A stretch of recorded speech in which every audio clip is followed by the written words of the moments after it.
The belt disc grinder combo, probably one of the most overlooked tools to actually purchase for a shop. This is the SKIL model BB9504, and it's the belt disc grinder, or the belt / disc sander. Runs basically, you got a belt sander on the top, you got a disc sander on the side.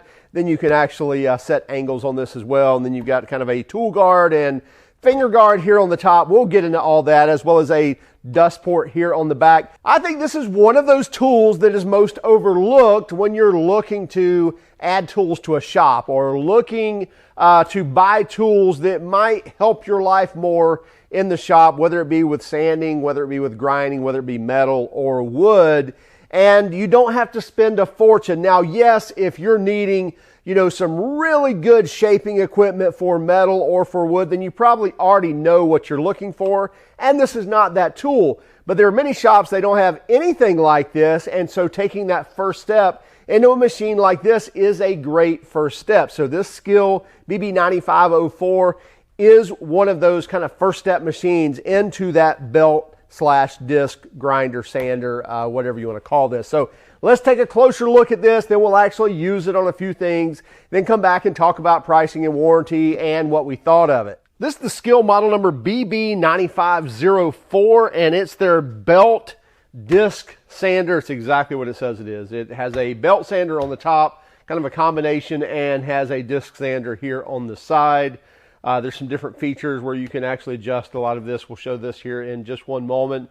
You've probably seen one of these before. You've probably used one of these before. Anyway, this is a very simple tool, a little bit more complicated than just a single disc sander or a single belt sander, but really not that complicated.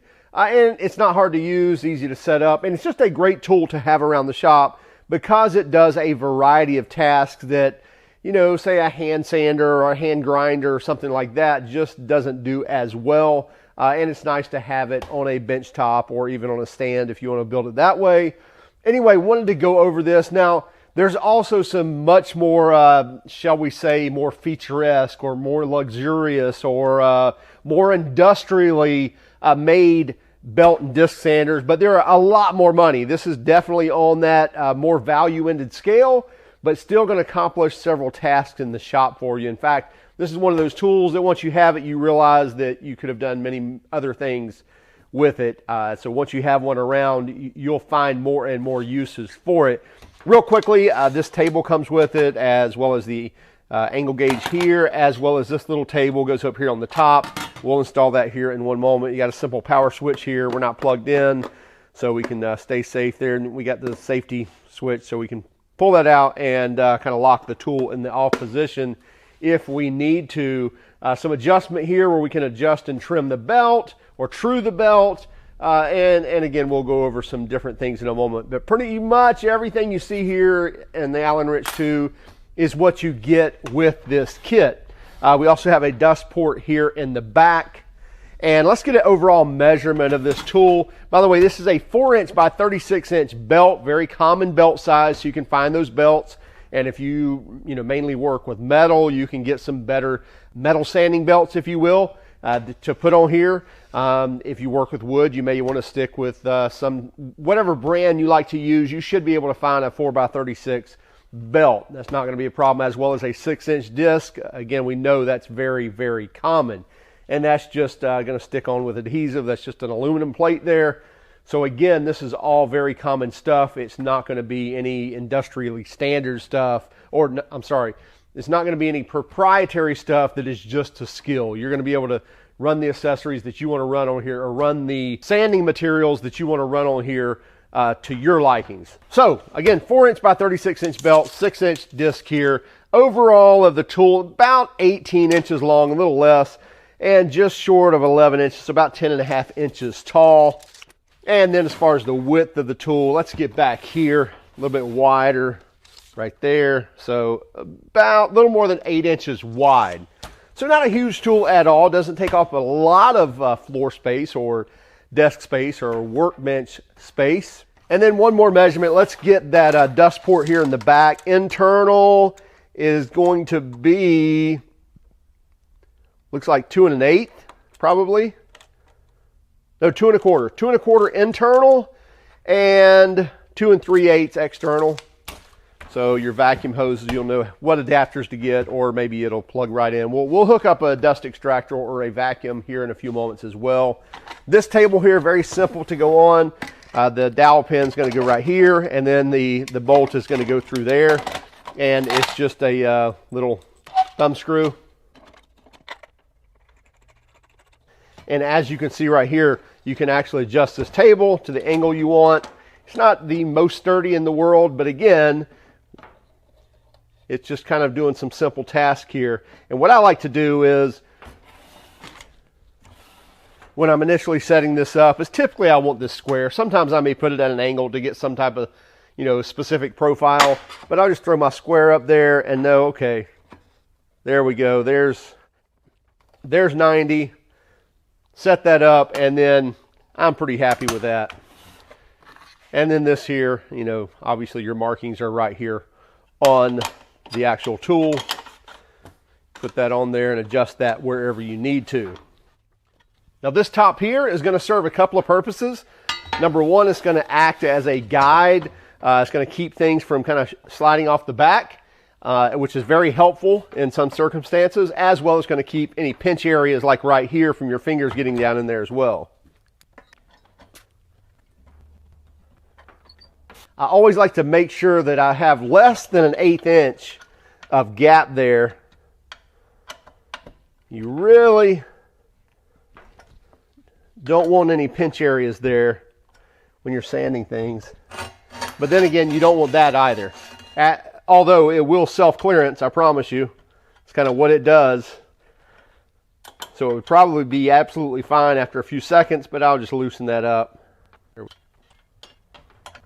I could probably take that out, put it in my vise and bend it a little bit. It's sticking up a little higher there, but I will be fine with that. Now this is a 4.5 amp motor and turns, I believe, 3,600 RPM. I'm not sure what the feet per minute is on the belt, but again, this is kind of a beginner novice slash, just kind of value-oriented sander. So I'm not real particular on all the features other than it just needs to work. So let's go ahead and plug this in. Okay, I've got it plugged in. I'm going to do a couple of things here. Let me turn it just a bit, and you'll see we'll turn this on. Stay clear of it. By the way, word of advice, make sure that your disc, this comes with the disc already stuck to it. Make sure it's on there really well, because it will like to spin that like a Frisbee and throw it across the shop if it's not. So make sure it's stuck really well. And then we're going to watch on this belt too, when we first fire it up, make sure it doesn't walk off to one side or the other. So it looks like that it's riding pretty true on here. You will see this knob right here, that is actually going to adjust the trim or the tune of this belt. So we'll look right here, so we'll look straight on at it and we'll turn it on. And you see we're riding a little left of center.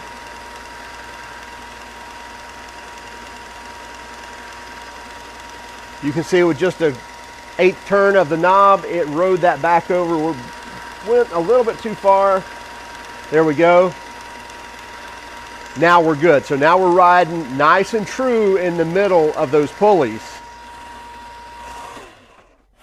Now also, here on the other side, there is an Allen screw or a hex head or whatever you want to call this fastener. And with your same Allen wrench that we installed some of the stuff with, loosen this, and then we can adjust this wherever we want to. We may even want to put it straight up if we want to kind of grind on the face, or we can leave it laying down, or if we wanted to leave it at an angle, then I could tighten this up, and that will hold shape there. Or I can loosen it up and let that come on back down.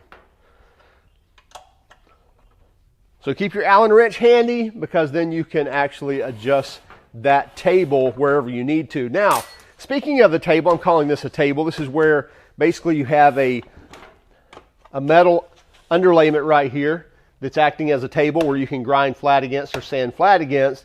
And that table size is about, from the guard, almost 11 inches in length. So you see you have all this working area, if you will, to lay something flat to get a good profile on without, having any curves or anything like that. The other thing is you can use this front side as well to put in kind of a round profile or sand something that you need to get the profile that you need. All right, let's run a couple of things on here. So on the disc here, if I wanted to take a piece of wood, and I could use my guide here as well.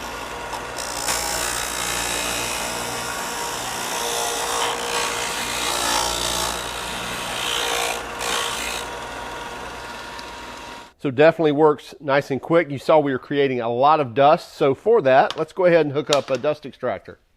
I say a dust extractor in the form of a rigid vacuum. How's that? Looks like that fits right in there on my rigid shop vac. So that should work well.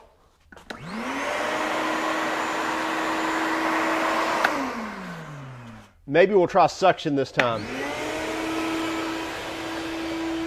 It's probably a little loud, but we'll try that again.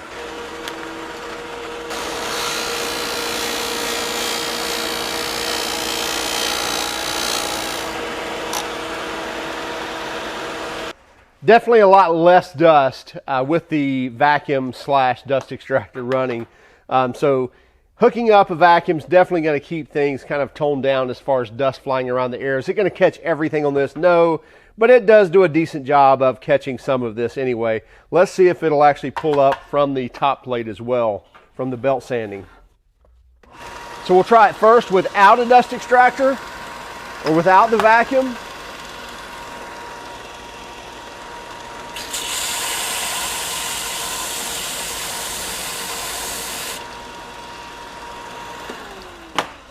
So plenty of dust there without the vacuum running. Let's run it.